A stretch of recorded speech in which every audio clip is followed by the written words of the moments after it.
안녕하세요. 오늘 들여다볼 이야기는요. 10년 동안 창고에 있던 자전거를 다시 꺼내 탄 한 분의 기록이에요. 네, 탁구를 치다 다리를 다치고 설상가상으로 팬데믹 때문에 운동할 곳도 없어져서 어쩔 수 없이 시작한 건데요. 그렇죠. 이게 잊고 있던 엄청난 열정을 다시 불태우는 계기가 되거든요. 맞아요. 오늘 이분의 여정을 따라가면서 오랫동안 손 놓았던 무언가에 다시 도전할 때 우리가 느끼는 그 막막함, 그 벽을 넘게 해주는 힘이 과연 어디서 오는지 같이 한번 파헤쳐 보겠습니다. 맞습니다. 이게 단순히 자전거 다시 타기에 대한 이야기가 아니에요. 아, 그런가요? 네, 자료를 보면 이분 과거에는 정말 대단했거든요. 전국 대회를 휩쓸고 심지어 480km를 잠도 안 자고 완주했던 사람이었어요. 와, 480kg요? 네, 그런 왕년의 나와 10년 만에 다시 안장에 앉아서 기어 변속조차 쩔쩔내는 지금의 나 사이의 간극? 아, 이걸 어떻게 받아들이고 극복하는지에 대한 이야기죠. 심지어 병원에서는 허리 협착증 진단까지 받아요. 정말 쉽지 않았겠네요. 그렇죠. 모든 운동을 멈추라는 전문가의 조언과 이 들끓는 열정 사이에서 이 사람이 어떤 선택을 하는지 그 과정을 따라가는 게 이번 탐구의 진짜 재미일 겁니다. 자, 그럼 한번 그 시작점으로 돌아가 볼까요? 모든 건 탁구 레슨 중에 찾아온 오른쪽 다리 통증 때문이었어요. 네. 그런데 코로나19가 터지면서 탁구장은 물론이고 모든 실내 체육시설이 문을 닫아버리죠. 아, 맞아요. 그때 다 그랬죠. 갈 곳이 없어진 이분 눈에 들어온 게 바로 10년 동안 먼지만 쌓여가던 MTB 자전거였습니다. 혹시 당신도 오랫동안 안 하던 운동을 다시 시작했다가 내가 예전에 이렇지 않았는데? 라면 당황했던 경험 없으신가요? 누구나 한 번쯤은 있을 것 같아요. 바로 그 감정이 이 이야기의 출발점입니다. 2020년 8월 17일 10년 만에 첫 라이딩에 나서는데 코스는 약 50km. 50km면 처음 타는 것 치고는 결코 짧은 거리가 아닌데요. 아니죠. 맞아요. 그런데 아니나 다를까 모든 게 낯설었다고 해요. 기어 바꾸는 것도 어색하고 평지인 줄 알았던 언덕에서는 자전거가 뒤로 밀리기까지 했다고 하니까요. 하하. 클립 신발, 그러니까 페달에 신발을 고정하는 장치도 익숙지 않아서 몇 번이나 넘어질 뻔했고요. 아, 그거 위험하죠. 네. 겨우 50km를 탔을 뿐인데 본인 표현으로는 마치 100km를 달린 것처럼 완전히 녹초가 됐다고 합니다. 바로 이 지점이 정말 흥미롭습니다. 머릿속에는 2009년에 480km를 무박으로 완주했던 그 영광스러운 기억이 생생한데 현실의 몸은 50km에도 비명을 지르고 있는 거죠. 그렇죠. 몸과 마음이 따로 노는 거네요. 네, 과거의 나와 현재의 나 사이의 이 엄청난 괴리감. 이게 바로 오랫동안 쉬었던 무언가에 다시 도전하는 사람들이 가장 먼저 부딪히는 심리적 장벽이에요. 나는 원래 이 정도는 아니었는데? 하는 그런 자괴감이요. 정확합니다. 심리적 장벽뿐만 아니라 현실적인 신체 장벽도 곧바로 나타났습니다. 통증이 있었죠. 네, 다리 통증이 계속돼서 병원을 찾았는데 의사로부터 허리뼈 4번과 5번 협착 증상이라는 진단을 받아요. 아이고. 혈관이 눌려서 다리가 저렸을 거라는 말에 실제로 그랬다고 인정을 하죠. 그리고 의사의 조언은 아주 단호했습니다. 모든 운동을 멈추고 평지 걷기만 하세요. 자, 여기서 이 이야기가 첫 번째 갈림길에 섭니다.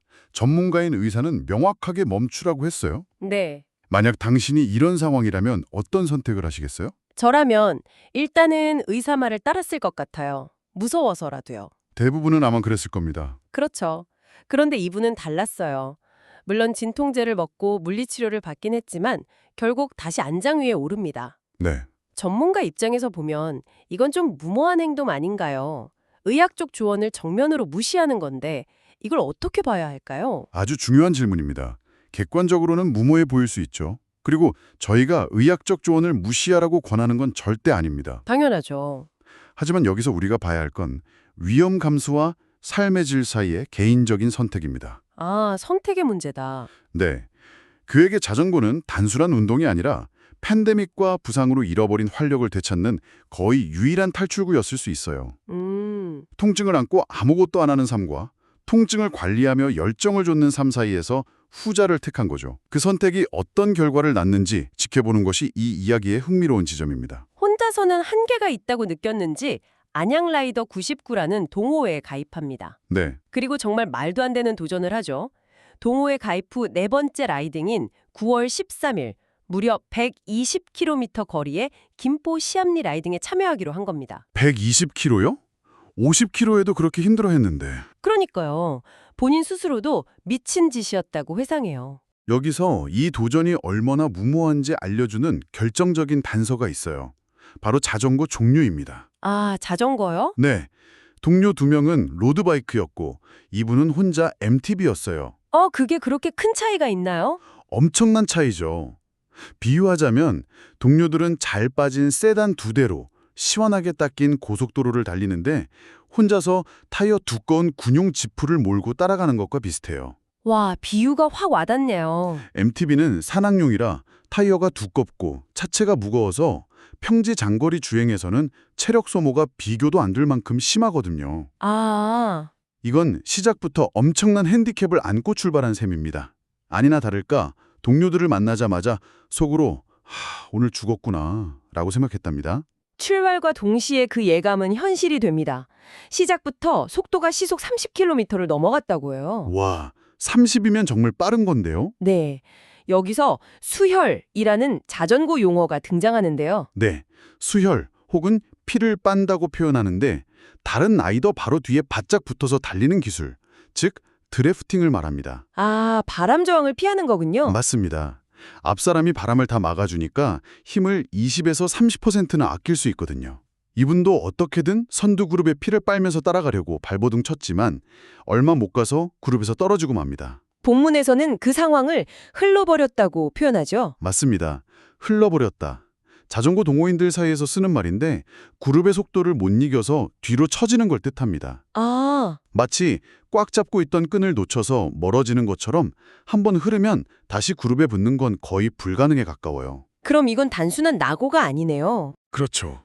사실상 그날 라이딩의 사형 선고나 다름없는 순간인 거죠. 완전히 혼자가 된 거군요. 그때 심정이 기록에 솔직하게 드러나는데 항속이 28이라더니 30이 넘는 게 어디 있어? 하고 혼자 투덜거렸다고 해요.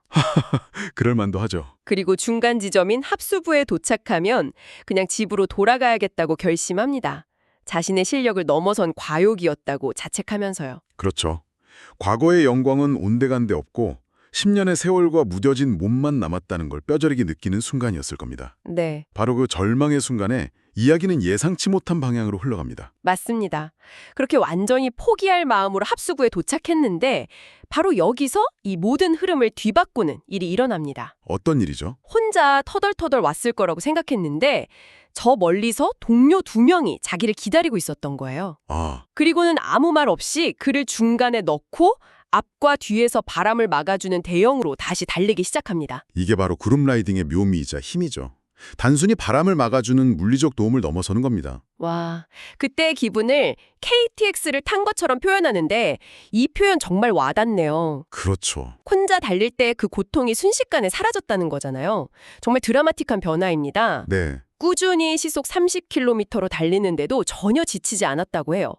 덕분에 방화대교까지 단숨에 갈 수 있었고 마치 큰 벽 하나를 넘은 기분이었다고 말합니다. 이건 심리학에서 말하는 사회적 촉진 현상과도 연결되지만 여기선 그 반대, 즉 뒤처졌을 때 느끼는 사회적 압박이 사회적 안정감으로 바뀌는 극적인 순간입니다. 아, 안정감이요? 네. 혼자였다면 포기했을 과제가 그룹에 소속됨으로써 나 혼자만의 싸움이 아니라 함께 완수해야 할 공동의 미션으로 재인식하게 된 거죠. 인식이 바뀌는 거군요. 그렇습니다. 뇌과학적으로도 이런 소속감과 안정감은 스트레스 호르몬 수치를 낮추고 동기부여와 관련된 옥시토신을 분비시켜서 실제 신체적 한계를 넘어서게 하는 동력이 됩니다. 동료들 덕분에 심리적, 체력적 여유를 찾으니까 비로소 주변 풍경이 눈에 들어오기 시작합니다. 이제야 좀 살만해진 거네요. 네, 김포 아우토반이라 불리는 멋진 게 전류리 포구, 그리고 평화누리길 3코스의 아름다운 가을 풍경을 만끽하죠.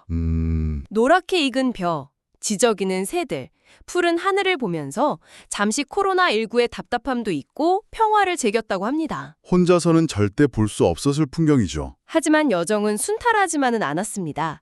돌아오는 길에 작은 사고가 있었어요. 아, 또요? 네, 철다리를 내려오다 미끄러졌고 바퀴에 진흙이 묻은 채로 언덕을 오르려다 클릿에서 발이 빠지면서 그대로 넘어지고 맙니다. 아이고. 다행히 큰 부상은 아니고 가벼운 찰과상에 그쳤죠. 여기서 이 사람의 재치가 빛을 발합니다.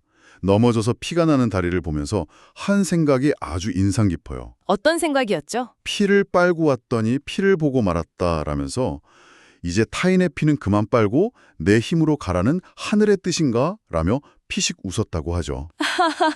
정말 재치 있는 표현이네요. 그렇죠. 이 유머가 핵심입니다. 많은 자기계발서가 혼자서 모든 걸 이겨내라고 말하지만 현실의 성장은 이 사람처럼 도움을 받고, 즉 피를 빨고 네. 또 넘어지고 피를 보고 그러면서 자신의 한계와 나아갈 길을 깨닫는 과정이 연속이거든요. 장 안에 그 모든 성찰이 담겨있는 셈입니다. 단순히 도움에 의지하는 단계를 넘어 다시 자신의 힘으로 나아가야 한다는 내면의 목소리를 들은 거죠. 120km 여정의 끝이 보이기 시작합니다. 몸은 완전히 방전됐지만 여기서 멈추면 근육이 그대로 굳어버린다는 걸 경험으로 알고 있었기에 쉬지 않고 페달을 밟습니다. 그렇죠. 멈추는 게 더 힘들죠, 저럴 땐. 동료 한 명이 먼저 쌩하고 달려가 앞에서 기다려주는 배려 속에서 마지막 남은 힘을 쥐어짜죠. 그리고 바로 그때 아주 긴박한 상황이 벌어집니다. 네, 한 로드바이크가 자기 옆을 쌩하고 지나가더니 바로 앞에서 끽 하는 급브레이크 소리와 함께 쿵 하고 넘어지는 둔탁한 소리가 들렸다고 해요. 저란. 뒤에 오던 동료가 앞에서 사고가 났다고 소리쳐 알려주었지만 그는 돌아보지 못했습니다. 못한 건가요? 안 한 건가요? 기록에 이렇게 적혀 있어요. 나는 돌아볼 힘조차 없었다. 오직 앞만 보고 목적지인 쌍개울까지 가서 쓰러져야 한다는 생각뿐이었다고요. 이것은 극심한 육체적 탈진 상태에 대한 굉장히 현실적인 묘사입니다. 다른 사람의 사고에 무심해서가 아니라 자기 자신을 건사할 에너지조차 단 1%도 남아있지 않은 한계 상황을 보여주는 것이죠. 정말 극한의 상태였군요. 네. 주변 세상이 사라지고 뇌의 모든 기능이 오직 도착이라는 단 하나의 목표로 축소된 어떻게 보면 가장 원초적인 생존의 순간입니다. 그리고 마침내 목표였던 12시를 5분 넘긴 12시 5분에 목적지에 도착합니다. 와, 자전거에서 내리자마자 바닥에 그대로 쓰러져 버리죠. 이 길고 힘든 거의 6시간에 걸친 여정의 끝에서 그가 내뱉은 단 한마디는 바로 이것이었습니다. 뭐였을까요? 살았다. 살았다가 아니라 살았다는 말이 이 여정의 치열함을 전부 말해주네요. 자, 10년 만에 다시 자전거에 오른 한 사람의 하루. 이 모든 과정이 우리에게 무엇을 시사할까요?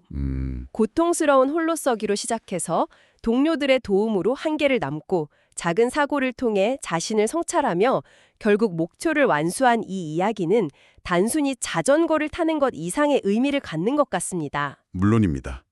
이 경험은 비단 자전거에만 국한되지 않아요. 당신이 다시 시작하려는 공부, 오랫동안 미뤄둔 프로젝트, 혹은 되찾고 싶은 관계 등 어떤 도전에든 적용될 수 있는 이야기입니다. 그렇죠. 처음에 서투름과 자괴감, 모든 걸 포기하고 싶은 순간, 예상치 못한 타인의 도움, 그리고 마침내 그 도움을 발판 삼아 벽을 넘었을 때의 성취감까지. 네. 이 모든 감정의 순환은 개인의 의지와 공동체의 지지가 어떻게 놀라운 시너지를 내는지를 보여주는 훌륭한 사례라 할 수 있습니다. 그는 넘어지면서 이제 남의 피를 그만 빨고 내 힘으로 가야 하나 라는 재치 있는 성찰을 했죠. 네, 그 부분이 참 인상적이었어요. 오늘 이 이야기를 들으신 당신께 마지막으로 질문을 하나 남겨봅니다. 당신의 삶에서 지금 마주한 그 도전 과제 앞에서 당신은 다른 사람의 도움이라는 수혈을 받아야 할 때인가요? 아니면 넘어져서 피를 보는 한이 있더라도 이제는 오롯이 당신 자신의 힘으로 페달을 밟아야 할 때인가요?